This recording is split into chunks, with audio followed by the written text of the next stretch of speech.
আশহাদু আল্লা ইলাহা ইল্লাল্লাহ ওয়াহদাহু লা শারীকা লাহু। আমি এই সাক্ষ্য দিচ্ছি আল্লাহ এক, আল্লাহ একক, আল্লাহর কোনো শরীক নাই। কুল হুয়াল্লাহু আহাদ আল্লাহুস সামাদ। নবী আপনি বলে দেন আল্লাহ এক, আল্লাহ একক, আল্লাহুস সামাদ, আল্লাহ বেনিয়াজ, আল্লাহ মুখাফেকিহীন, আল্লাহর কোনো শরীক নাই। শিরক হলো তাওহীদের বিপরীত। রাসূল সাল্লাল্লাহু আলাইহি সাল্লাম যখন মক্কায় দাওয়াতের কাজ শুরু করেন, তখন মক্কার সমাজ ব্যবস্থাটা শিরকের উপরে প্রতিষ্ঠিত ছিল এবং মক্কার লোকেরা যাদের ঘরে মসজিদে হারামের নেতৃত্ব কর্তৃত্ব ছিল, তারা কাবাঘর কন্ট্রোল করত, তারা সেখানে ৩৬০টির মতো মূর্তি প্রবেশ করাইছিল এবং এই মূর্তিগুলোর মধ্যে তারা লাত, মানাত, উজ্জা এগুলিকে প্রধান বলে ঘোষণা দিয়েছিল যে এরা মূর্তিদের নেতা, এরা প্রধান। ইসলাম একমাত্র কেবলমাত্র আল্লাহ তাআলার দাসত্বের কথা বলেছে। বিশ্বাসে ইয়াকিনে অন্য সব কিছু বিদায় করে কলবে একমাত্র কেবলমাত্র আল্লাহ তাআলার বিশ্বাস প্রতিষ্ঠিত করার কথা বলেছে ইসলাম। এই জন্য শিরক এবং তাওহীদ দুটো একসাথে একজন বান্দার অন্তরে থাকতে পারে না। শিরক থাকলে তাওহীদ থাকে না, ঈমান থাকে না। ঈমান থাকলে শিরক থাকতে পারে না। আর শিরকটা আল্লাহ তাআলা এত অপছন্দ করেন, সূরা মায়েদা ৭২ নম্বর আয়াতে আল্লাহ বলেছেন, ইন্নাহু মান ইউশরিক বিল্লাহি ফাকাদ হাররামাল্লাহু আলাইহিল জান্নাহ। যারা শিরিক করবে আল্লাহ রাব্বুল আলামিন তাদের জন্য আল্লাহ জান্নাত হারাম করে দিয়েছে। জান্নাত হারাম শিরিক করলে, এই কথাটা আল্লাহ বলে দিয়েছেন, কোরআনুল কারীমের আয়াত। তো জান্নাত যদি হারাম হয় তাহলে বান্দা কোথায় যাবে? জাহান্নাম ছাড়া আর কোনো জায়গা নাই। আয়াতের পরের অংশে আল্লাহ বলেছেন, ফাকাদ হাররামাল্লাহু আলাইহিল জান্নাতা ওয়া মাওয়াহুন নার। যে শিরিক করবে তার স্থায়ী ঠিকানা হবে জাহান্নাম। ওয়া মা লিয-যালিমিনা মিন আনসার। আর যারা জালিম তাদের কোনো সাহায্যকারী নাই। যারা শিরিক করে তারা জালিম, আর তারা স্বয়ং আল্লাহ রাব্বুল আলামিনের উপরে জুলুম করে। যারা শিরিক করে তারা জুলুম করে কার উপরে? আল্লাহর উপরে জুলুম করে। কত মারাত্মক জুলুম এটা! যে আল্লাহ রাব্বুল আলামিন তাকে সৃষ্টি করেছেন, গঠন দিয়েছেন, অস্তিত্বে এনেছেন, তার পরিচয় দেওয়ার মতো কিছুই ছিল না। যে আল্লাহ রাব্বুল আলামিন তাকে দুনিয়াতে প্রেরণ করার আগে জমিনটা বিছানার মতো বিছায় রেখেছেন। তার মায়ের বুকের মধ্যে আল্লাহ তাআলা পৃথিবীতে আসার আগে তার খাবার রিজার্ভ করে রেখেছে।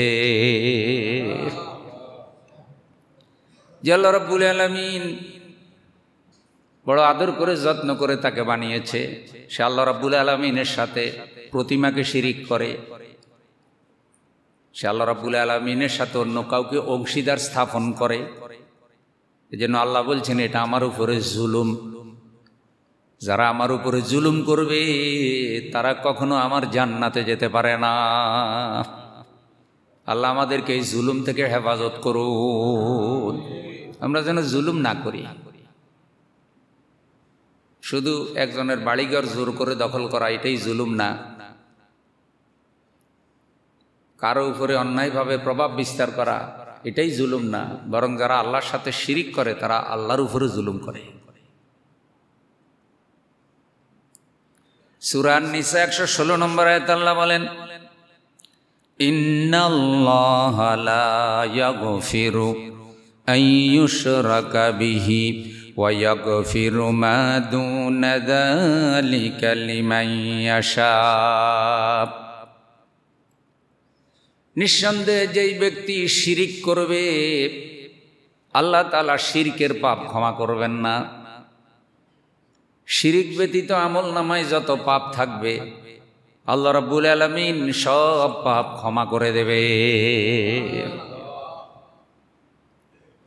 যেখানে আল্লাহ রাব্বুল আলামিন বলেছেন লা তাকনাতু মির রাহমাতিল্লাহ, বান্দা আল্লাহর রহমত থেকে নিরাশ হইও না।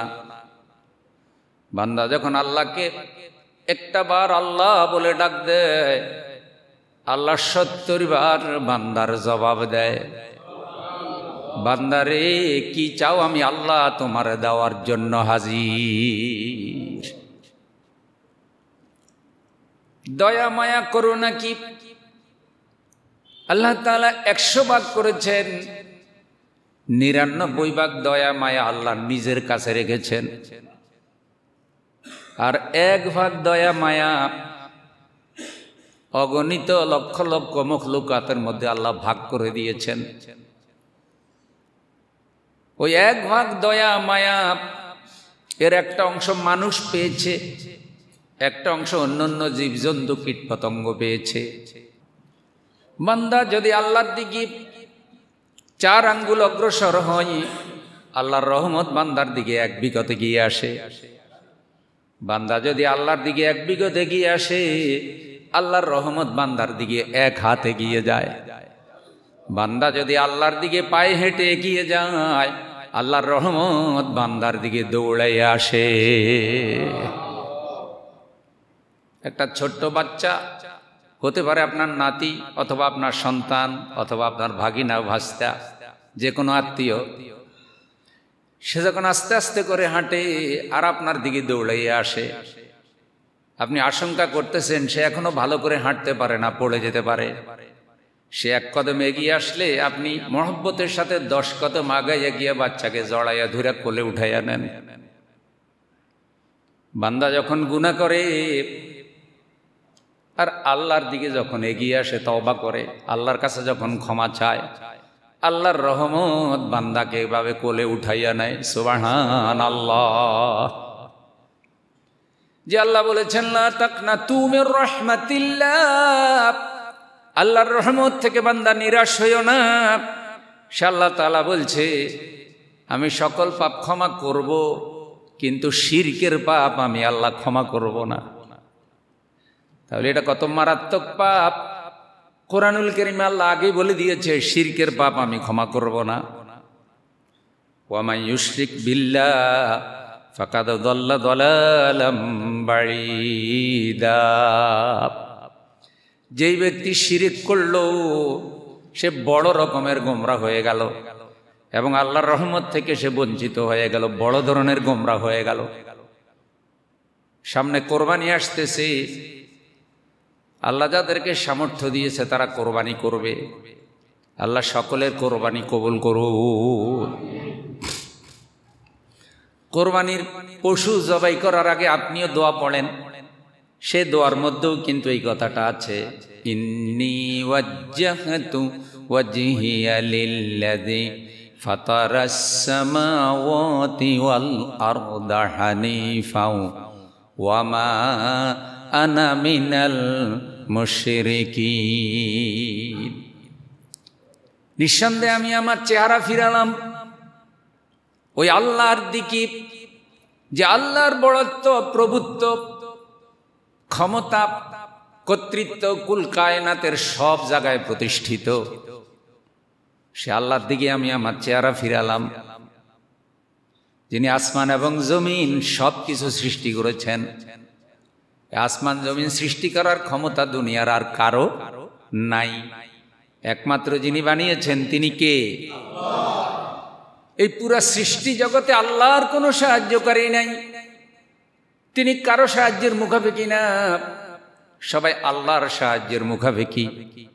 তিনি কিভাবে সৃষ্টি করেন? কোরআন বলছে ইযা আরাদা শাইআন আন ইয়াকুলা লাহু কুন ফায়াকুন।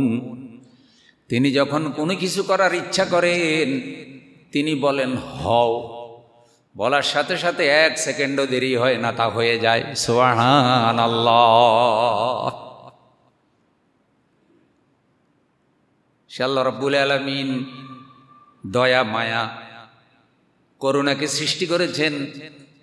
আপনি কোরবানি করার আগেও স্বীকার করছেন আমি শিরিক করি না। ইহরামের কাপড় পরে আপনি বলছেন লাব্বাইক আল্লাহুম্মা লাব্বাইক, লাব্বাইক লা শারীকা লাকা লাব্বাইক। হে আল্লাহ, এই ঘোষণা দেওয়ার জন্য হাজির, এই ঘোষণা দেওয়ার জন্য হাজির যে তোমার কোনো শরীক নাই। রাসূল সাল্লাল্লাহু আলাইহি সাল্লাম বলেন, তুমি কখনো আল্লাহর সাথে শরীক করবে না। যদি তোমাকে হত্যা করা হয়, যদি তোমার উপরে শক্তি প্রয়োগ করা হয়, যদি তোমাকে আগুনে জ্বালিয়ে দেওয়া হয়, প্রয়োজনে তুমি আগুনে জ্বলে যাবে, প্রয়োজনে তুমি হত্যার শিকার হবে, তুমি জুলুমের শিকার হবে, কোনোভাবেই তুমি আল্লাহর সাথে শিরিক করতে পারবে। নবীজির ভাষাটা এমন, লা তুশরিক বিল্লাহ, লা তুশরিক বিল্লাহি শাইআন ওয়া ইন কুতিলতা ওয়া হুররিকতা। হত্যা করা হয়, কতল করা হয়, চাপ সৃষ্টি করা হয়, পিতামাতার আনুগত্য করা কর্তব্য। পিতামাতাও যদি তোমাকে শিরিক করতে বলে তারপরও শিরিক করা যাবে না। এবং হাদিসে আরো বলছে, পিতামাতা যদি তোমাকে বাড়ি থেকে বের করে দেয়, তোমাকে যদি সম্পত্তি থেকে বঞ্চিত করে, তোমাকে যদি ত্যায্য করে, বাড়ি ছাড়বে, সম্পত্তি ছাড়বে, ত্যায্য হয়ে যাবে, কিন্তু আল্লাহর সাথে শিরিক করা যাবে না। লিল্লাহি তাকবীর, আল্লাহু আকবার, আল্লাহু আকবার, লা ইলাহা ইল্লাল্লাহু আল্লাহু আকবার, আল্লাহু আকবার ওয়ালিল্লাহিল হামদ। শিরক করা যাবে না। রাসূল সাল্লাল্লাহু আলাইহি সাল্লাম বলেন, আল কাবাইরু, কবিরা গুনাহ হলো আল ইশরাকু বিল্লাহ, আল্লাহর সাথে শিরিক করা। গুনাহগুলো 2 প্রকার, একটা হলো সগীরা গুনাহ, একটা হলো কবিরা গুনাহ। সগীরা গুনাহ ছোট পাপ, যেগুলির জন্য তওবা করা লাগে না। দৈনন্দিন আপনি যে নেকামল করেন, ওই নেকামলের উসিলায় সগীরা গুনাহগুলো মাফ হয়ে যায়। আপনি যে নামাজের জন্য ওযু করেছেন, অঙ্গ প্রত্যঙ্গ ধৌত করেছেন, ওযুর উসিলায় আল্লাহ সকল অঙ্গ প্রত্যঙ্গের গুনাহগুলো মাফ করে দেয়। সুবহানাল্লাহ। যে অঙ্গগুলো দিয়ে মানুষ গুনাহ করে, ওযুর মধ্যে সবগুলো অঙ্গ ধৌত করে, সগীরা গুনাহ মাফ হয়ে যায়। এরপরও যত সগীরা গুনাহ হয়, রাসূল সাল্লাল্লাহু আলাইহি সাল্লামের বর্ণনা অনুযায়ী আপনি যখন নামাজ আদায় করেন, নামাজ আদায়ের সাথে সাথে আপনার গুনাহগুলো মাফ হয়ে যায়। নবীজি বলেছেন, কারো ঘরে সামনে যদি একটা নদী থাকে, আল্লাহর কোনো বান্দা যদি ওই নদীতে দৈনিক 5 বার গোসল করে, কারো ঘরের সামনে একটা নদী থাকে, সেই নদীতে যদি পরিষ্কার পানি থাকে, ওই পানিতে আল্লাহর বান্দা যদি দৈনিক 5 বার গোসল করে, তার দেহের মধ্যে যেমন কোনো ময়লা থাকে না, আল্লাহর যে বান্দা দৈনিক 5 বার নামাজ আদায় করে, সালাত আদায় করে, তার অঙ্গ প্রত্যঙ্গের মধ্যে কোনো গুনাহ থাকে না।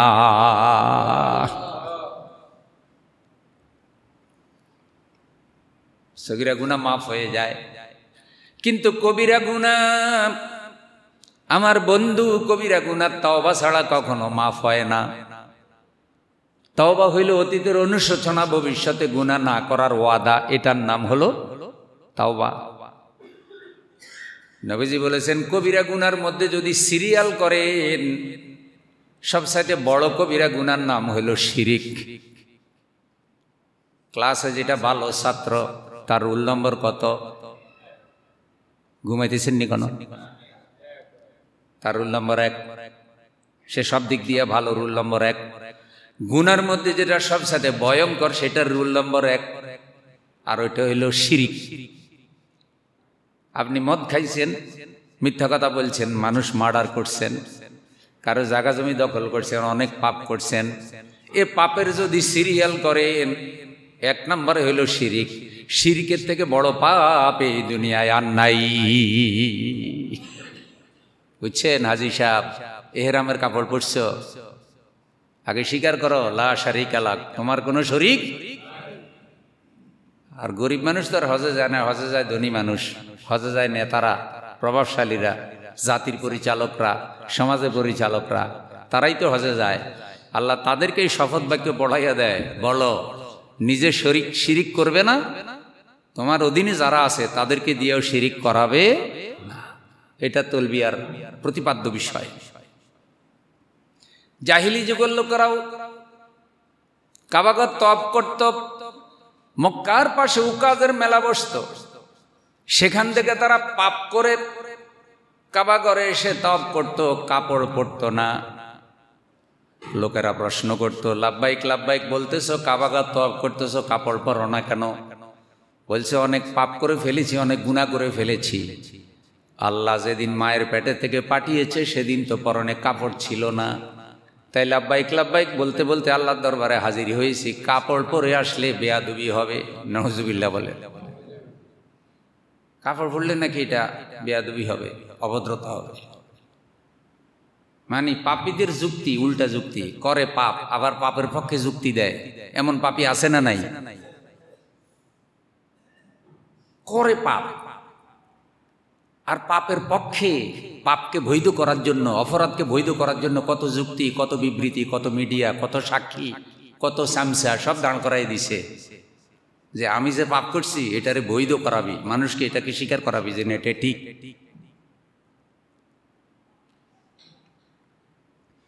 তোরা উলঙ্গ আসছে আর বলতেছে মায়ের পেটের থেকে আল্লাহ যেহেতু উলঙ্গ পাঠিয়েছে, অতএব কাপড় পরে আসলে কি হবে? পাপ হবে, অভদ্রতা হবে। তাদের তলবিয়া কিরকম ছিল? লাব্বাইক আল্লাহুম্মা লাব্বাইক, লাব্বাইক লা শারীকা লাকা ইল্লা শারীকান হুয়া লাকা তামলিকুহু ওয়া মালাক। এটা হলো জাহিলি যুগের তলবিয়া। মক্কার মুশরিকরা যখন কাবাগর তওয়াফ করত, তাদের দৃষ্টিতে তারা যখন হজ করত, তারা এই তলবিয়াগুলি এভাবে পড়ত।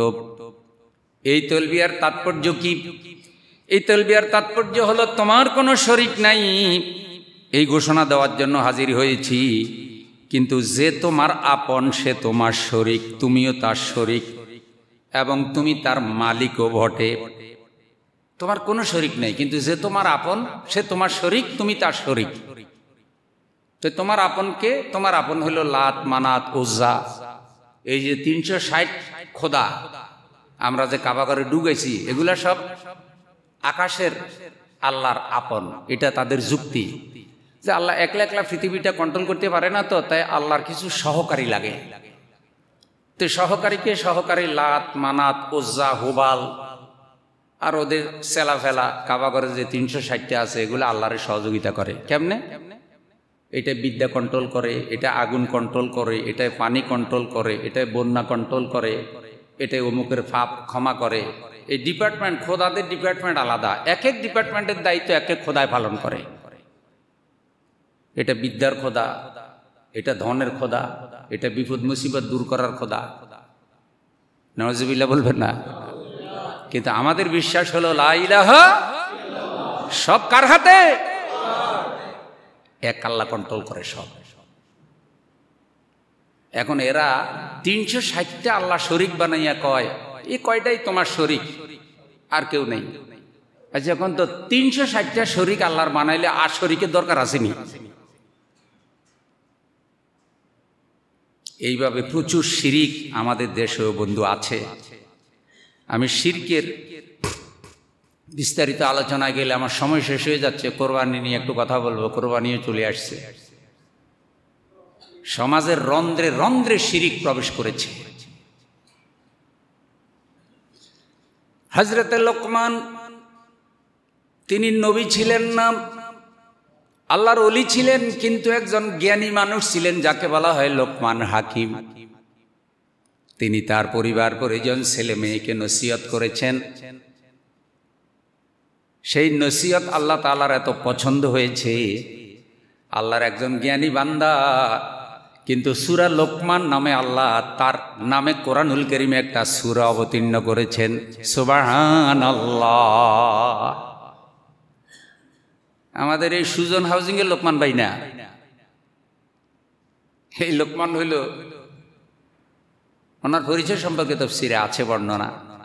কেউ বলছে উনি কালো ছিলেন, ব্ল্যাক, কালো মুসলমান,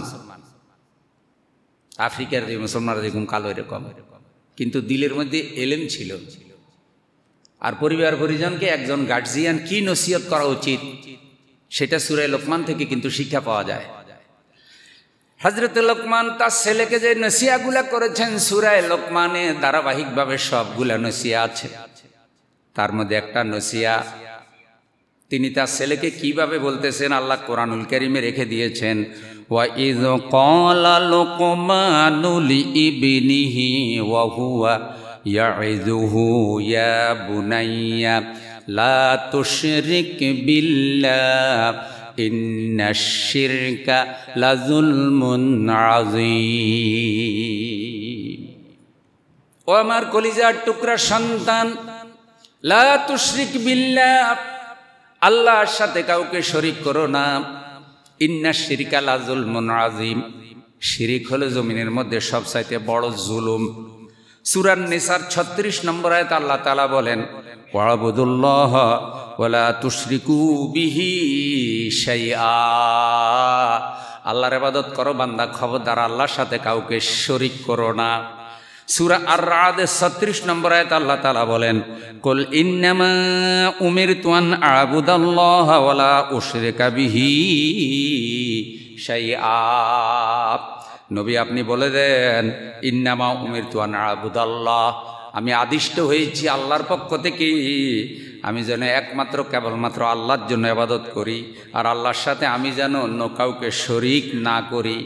আল্লাহ তলবিয়ার মধ্যে যে আমরা বলি লাব্বাইক আল্লাহুম্মা লাব্বাইক, লাব্বাইক লা শারীকা লাকা লাব্বাইক, আল্লাহ আমাদেরকে হজের দাবি, তলবিয়ার দাবি অনুযায়ী আল্লাহ আমাদেরকে শিরিক মুক্ত ঈমান গঠন করা এবং শিরিক মুক্ত আমল করার তৌফিক দান করো। একটু জোরে বলেন আমিন। ইবাদতে শিরিক করে, বিশ্বাসে শিরিক করে, দোয়ার মধ্যে শিরিক করে, আইনের মধ্যে শিরিক করে, কৃষ্টি কালচারে সংস্কৃতিতে শিরিক করে, মানুষের মৃত্যু দিবস পালন করতে গিয়ে শিরিক করে, মরা মানুষকে স্মরণীয় করতে রাখতে গিয়ে শিরিক করে, বিভিন্ন দরবারে শিরিক হয়, রসুলের ভালোবাসার নামে শিরিক হয়, রসুলকে মহব্বত করার নামেও শিরিকের বেদাতের বাজার গরম হয়। হাজার হাজার রকমের শিরিক এই জমিনে চালু।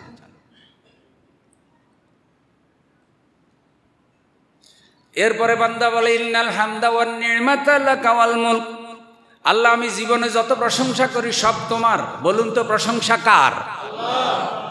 আলহামদুলিল্লাহি রাব্বিল আলামিন।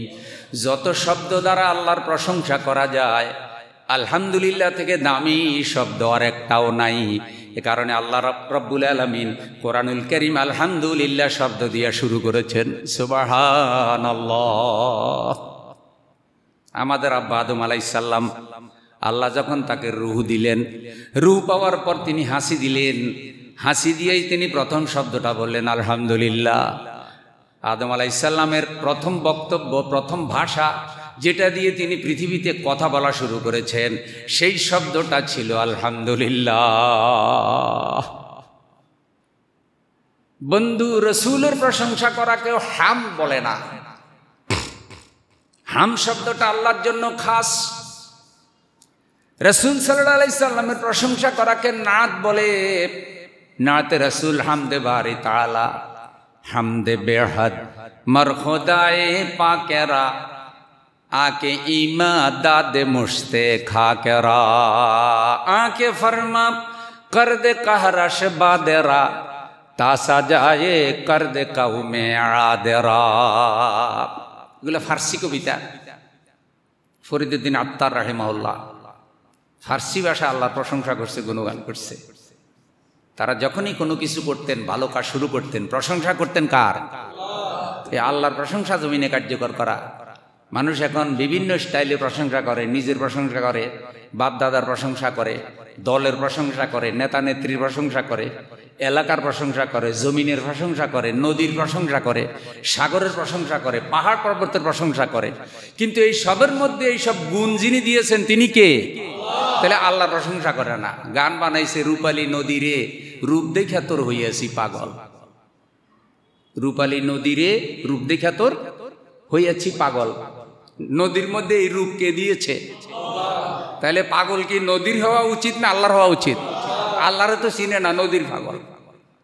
কক্সবাজার গেছে সাগর পাড়ে, সাগরের পাগল। সাগরের মধ্যে আনন্দ করতেছে, sea beach, Kolatoli point, Laboni point, Sugandha point, ইমান আমান, হায়া শরম লজ্জা সব শেষ করতেছে সাগর। আচ্ছা, সাগর সৃষ্টি কার সৃষ্টি? আল্লাহর সৃষ্টি। এই জন্য গুণগান হবে আল্লাহর, প্রশংসা হবে কার? আল্লাহর প্রশংসার উপরে কোরআনুল কারীমে আল্লাহ যত কথা বলেছেন আমরা বলতে পারবো না, তবে একটা আয়াতে কারিমা শুনেন। আল্লাহ বলেন, ওয়ালাউ আন্নামা ফিল আরদি মিন শাজারাতিন আকলামুন ওয়াল বাহরু ইয়ামুদ্দু মিন বা'দিহি সাবআতু আবহুরিম মা নাফিদাত কালিমাতুল্লাহ ইন্নাল্লাহা আসিসুন হাকীম। সাগরে যত পানি আছে এসব পানি যদি কালি হয়ে যায় আর এর সাথে যদি আরো 7 গুণ পানি যোগ করা হয়, যত গাছগাছালি আছে সব যদি কলম হয়ে যায় আর এর সাথে যদি আরো 7 গুণ যোগ করা হয়, মানুষ জীবজন্তু যদি লেখক হয়ে যায় এর সাথে যদি আরো 7 গুণ যোগ করা হয়, জমিন স্থলভাগ যদি কাগজ হয়ে যায় তার সাথে যদি আরো 7 গুণ যোগ করা হয়, আল্লাহর প্রশংসার বাণী, আল্লাহর কালিমা লেখা শুরু করা হবে। পানি শেষ হয়ে যাবে, কাগজ শেষ হয়ে যাবে, কলম শেষ হয়ে যাবে, লেখকের হাত অবশ হয়ে যাবে, আল্লাহর প্রশংসা লিখে শেষ করা যাবে না। লিল্লাহি তাকবীর, আল্লাহু আকবার, আল্লাহু আকবার, লা ইলাহা ইল্লাল্লাহু আল্লাহু আকবার, আল্লাহু আকবার, ওয়ালিল্লাহিল হামদ। প্রশংসা আল্লাহর। আল্লাহ তাআলা বলছেন, তারা কি আসমান দেখে না? স্তরে স্তরে 7টি আসমান আমি আল্লাহ সৃষ্টি করেছি। আওয়ালাম ইয়ারাউ ইলাস সামাই কাইফা বানাইনাহা। ডান দিকে তাকালে মনে হয় ওই দিকে বুঝি আসমানটা পড়ে গেছে, বাম দিকে তাকালে মনে হয় বাম দিকে পড়ে গেছে, চতুর্দিকে ছাতার মতো মনে হয় যে আমি যেখানে সেখানে উঁচা, চতুর্দিকে পড়ে গেছে। কি বলেন, 4-5 কিলো গেলে কি আসমান পড়ে গেছে? ওইটা আমার দৃষ্টির সীমা, এর বেশি আমার চোখ দেখে না। আসমান পড়ে নাই। আসমানের সৃষ্টিতে কোনো ভুল ত্রুটি। কাব্যানুবাদ করেছেন কাজী নজরুল। এই আয়াতে কারিমার ক্ষমাশীল তিনি, সপ্ত আকাশ রচিলেন থরে থরে, হেরিবে না তার কোনো ত্রুটি, পূর্ণ সৃজন পরে। চাহো তুমি তার সৃষ্টি পানে, দেখো কিছু ভুল চুক, ভুলাও তোমার নয়নখানি, ফিরাও তোমার চোখ। সুবহানাল্লাহ। সুম্মা রুজি'ল বাসারা কাররাতাইন ইয়ানকালিব ইলাইকাল বাসারু খাসিআও ওয়া হুয়া হাসির। তুমি আল্লাহর সৃষ্টি জগৎ বারবার দেখবে, তোমার চোখ ক্লান্ত হয়ে যাবে, তুমি অবশেষে স্বীকার করতে বাধ্য হবে আল্লাহর সৃষ্টিতে কোনো ভুল ত্রুটি নাই। সুবহানাল্লাহ। এই যে মানুষের বডির সেটিং, ফিটিং, কোনো ভুল ত্রুটি আসেনি।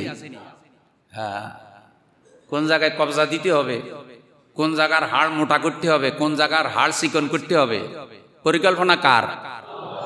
তাকে দেখেন আঙ্গুলের মধ্যে হাড়, ছোট ছোট কবজা। তসবিহ পড়বেন, হাত আপনার তসবিহ সাক্ষী হবে। ছোট জিনিস ধরবেন, বড় জিনিস ধরবেন, এটার কাজও আছে। কারণ আল্লাহ যে পৃথিবীতে পাঠাইছে জীবন ধারণ করতে হইলে আঙ্গুল এগুলা কি করলে বানাইলে, কোন ভাবে কোন পদ্ধতিতে আঙ্গুল বানাইলে বান্দার জন্য এটা উপযোগী হবে, এ পরিকল্পনা কার? আচ্ছা বলেন তো, পায়ের হাড় আল্লাহ আঙ্গুলের মতো যদি চিকন করে দিত তাহলে এটা ঠিক হইতো? কেন ঠিক হইতো না? কারণ ফা হইল ফিলার।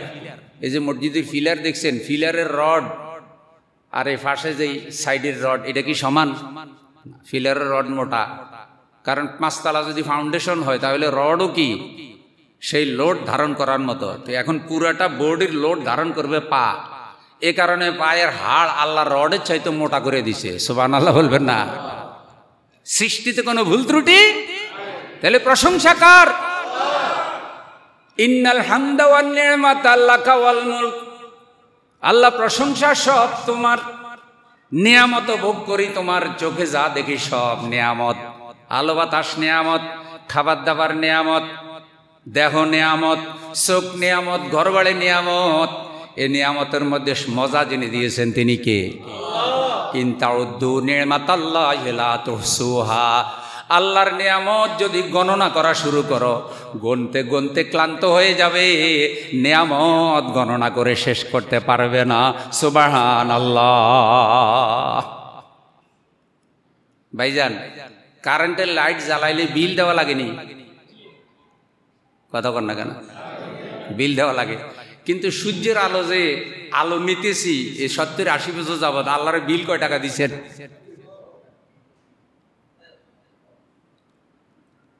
বিল দেওয়া লাগে না। আচ্ছা, এখন যে সাইকেলের চাকায় বাতাস ঢুকাইতে বিল দেওয়া লাগেনি? গাড়ির চাকায় 4 চাকায় বাতাস ঢুকাইতে কমপক্ষে 50 টাকা বিল নেয়। তো এই জীবন চাকা তো বাতাসের উপরে ঘুরে, নাকের ছিদ্র দিয়া তো বাতাস ঢুকতেছে আর বাইর হইতেছে। এখন আল্লাহ যদি বলে দিতেন, এই বান্দা বাতাস টানার সময় আমারে দিবি 5 টাকা, ছাড়তে দিবি 5 টাকা, তাহলে সুজন হাউজিংয়ের বাড়ি ভাড়ার টাকা দিয়ে বাতাসের বিল দেওয়া যাইত নি? মিনিটে কয়বার টানেন নিঃশ্বাস আর কয়বার ছাড়েন? সাইকেলের চাকা বাতাস ছাড়া ঘুরে না, জীবন চাকাও তো বাতাস ছাড়া ঘুরে না। বান্দার জন্য যে জিনিস যত বেশি দরকার আল্লাহ সেটা বিনামূল্যে দান করে দিয়েছেন। সুবহানাল্লাহ বলবেন না? ওয়া নি'মাতা, নিয়ামত তোমার।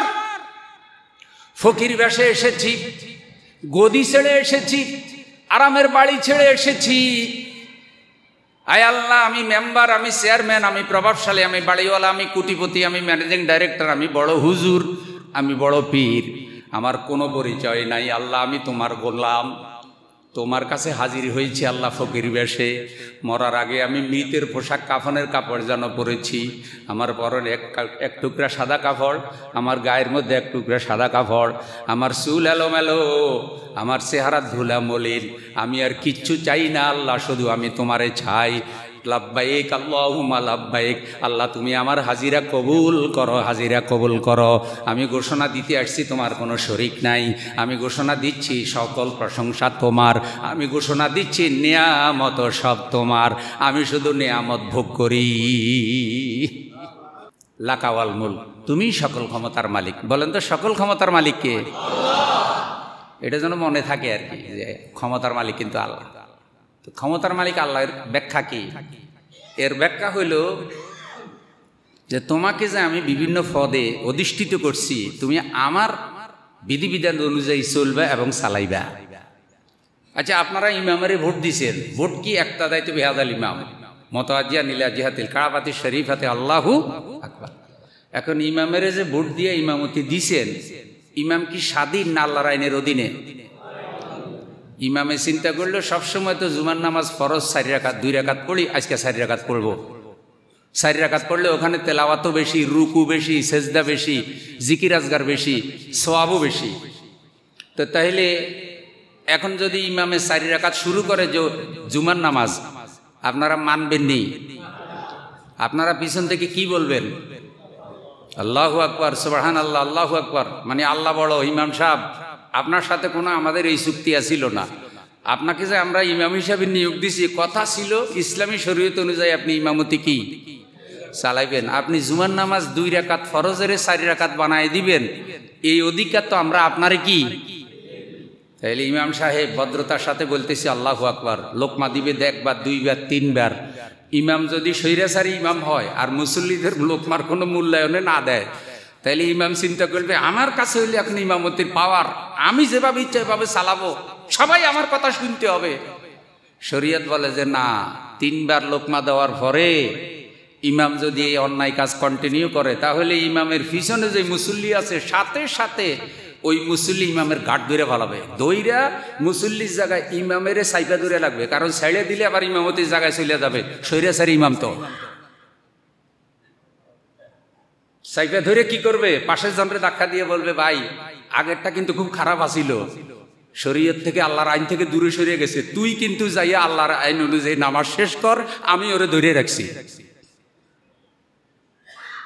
তাইলে একজন মসজিদের ইমামেরও স্বাধীনতা নাই আল্লাহর বিধিবিধানের বাহিরে চলার। এখন আপনি বলছেন লাকাওয়াল মুলক, আল্লাহ তুমি সকল ক্ষমতার মালিক। আল্লাহ বলছে সুদ হারাম, আপনি সুদের অর্থনীতি চালু করে দিয়েছেন। আপনি বলতেছেন লাকাওয়াল মুলক, আল্লাহ তুমি সকল ক্ষমতার মালিক। আল্লাহ বলছে পর্দা করা ফরজ, আপনি বেপরদায় চলতেছেন, বেগানা পুরুষ নিয়ে আপনি উঠা বসা করেন, শরীয়তের বিধিবিধানের কোনো গুরুত্ব আপনি দেন না। আল্লাহ বলতেছে হালাল খাও, আপনি হারাম খাইতেছেন। আল্লাহ বলতেছে শিরিক করিও না, আপনি শিরিক করতেছেন। এইভাবে পদে পদে আল্লাহর আইন লঙ্ঘন হয় কি হয় না? লাকাওয়াল মুলক যদি বলে বান্দা সকল ক্ষেত্রে হুকুম মানবে কার? আলা লাহুল খালকু ওয়াল আমর। সাবধান সাবধান সাবধান বান্দা, সৃষ্টি যার আইনও তার, সৃষ্টি যার আইনও তার। পুরা সৃষ্টির জন্য আল্লাহ আইন দিয়েছেন, চন্দ্রের জন্য আইন দিয়েছেন, সূর্যের জন্য আইন দিয়েছেন, সাগরের জন্য আইন দিয়েছেন, মানুষের জন্য আইন দিয়েছেন, পশু পাখির জন্য আইন দিয়েছেন। সবাই আল্লাহর বিধিবিধান মানবে, তাহলে সৃষ্টি জগতে শান্তি থাকবে। সুবহানাল্লাহ। আল্লাহ বলছে সৃষ্টির দিকে তাকাও, আফাগায়রা দীনিল্লাহি ইয়াবগুন ওয়ালাহু আসলামা মান ফিস সামাওয়াতি ওয়াল আরদ তাওআ ওয়া কারাহা। ইচ্ছা অনিচ্ছায় সবকিছু আল্লাহর বিধিবিধান মেনে চলছে, তুমিও মানতে বাধ্য, তুমি সেভাবে চলো। তাইলে তলবিয়ার এই 4টি শিক্ষার উপরে যে সংক্ষিপ্ত কথা আমরা বললাম, হাজী সাহেবদের জন্য এটা নাকি আমাদের সবার জন্য? সবার জন্য। হাজিদেরকে দিয়ে আল্লাহ তাআলা সবাই এই নসিহত করছে, আর হাজিরা হলে স্পেশাল আল্লাহর মেহমান, স্পেশাল প্রশিক্ষণে রেখে আল্লাহ তাদেরকে এই ট্রেনিং দিয়ে দিছে। কেবল তলবিয়ার আলোকে যদি জীবন গঠিত হয় তাহলে সমাজ থেকে অনেক পাপ চলে যায়, অনেক অন্যায় চলে যায়। এত অন্যায় এত পাপ সমাজে থাকার কথা না। আল্লাহ আমাদের সকলকে পুত পবিত্র আল্লাহর পছন্দনীয় ইবাদতের তৌফিক দান করুন। এবার দ্বিতীয় অংশ, কোরবানি অতি নিকটে বন্ধু। কোরবানি শব্দটি কুরবুন থেকে এসেছে। কুরবুন মানে আল্লাহর নৈকট্য হাসিল করা। ইসকাররাবা কুরবানান ফাতাকুব্বিলা মিন আহাদিহিমা ওয়া লাম ইউতাকাব্বাল মিনাল আখার। কোরআনুল কারীমে কোরবান শব্দের ব্যবহার আছে। এটা হলো সুন্নতে ইব্রাহিমি শিয়ার ইসলাম। ইব্রাহিম আলাইহিস সালামের সুন্নত হিসাবে শরীয়তে মুহাম্মদীর মধ্যে আল্লাহ তাআলা রেখেছেন। ইব্রাহিম আলাইহিস সালাম মুসলিম মিল্লতের পিতা। আমাদের রাসূল সাল্লাল্লাহু আলাইহি সাল্লামের পূর্বপুরুষ ইব্রাহিম আলাইহিস সালাম কাবাগর নির্মাণ করে আল্লাহর কাছে কয়টা দোয়া করছে? কয়েকটা দোয়ার মধ্যে একটা দোয়া করছে এটা যে হে আল্লাহ, তুমি আমার বংশের মধ্যে একজন রসুল পাঠাও। রব্বানা ওয়াবআস ফীহিম রাসূলাম মিনহুম ইয়াতলু আলাইহিম আয়াতিক। এভাবে দোয়াটা করছে যে তোমার আয়াত তেলাওয়াত করবে, মানুষকে কোরআনের কিতাবের জ্ঞান বিজ্ঞান শিখাবে, তালিম তাজকিয়া করবে, হেকমা করবে, এমন একজন রসুল আমার বংশের মধ্যে পাঠাও। রসুল সাল্লাল্লাহু আলাইহি সাল্লাম যখন তাওহীদের দাওয়া শুরু করলেন তখন রসুল বললেন ইব্রাহিম আলাইহিস সালাম ওই যে 6500 বছর আগে যেই রসুলের জন্য দোয়া করেছে সেই দোয়ার ফলাফল হিসাবে আল্লাহ তাআলা আমাকে রসুল হিসাবে পাঠিয়েছেন। এই জন্য নামাজের মধ্যে দুরূদ ইব্রাহিম, আল্লাহুম্মা সাল্লি আলা মুহাম্মাদ ওয়া আলা আলি মুহাম্মাদ কামা সাল্লাইতা আলা ইব্রাহিম। তো এটা শিয়ার ইসলাম, সুন্নত ইব্রাহিমি। ইব্রাহিম আলাইহিস সালাম তার সন্তান ইসমাইলকে কোরবানি করেছেন। সেই ধারাবাহিকতায় কোরবানির বিধান আমরা পেয়েছি। আমরাই পেয়েছি ব্যাপারটা এমন না, কোরবানি আগেও কি ছিল। সূরা হজ 34 নম্বর আয়াত আল্লাহ বলেন ওয়ালিকুল্লি উম্মাতিন জাআলনা মানসাকাল লিয়াযকুরাসমাল্লাহি আলা মা রাযাকাহুম মিন বাহিমাতিল আনআম।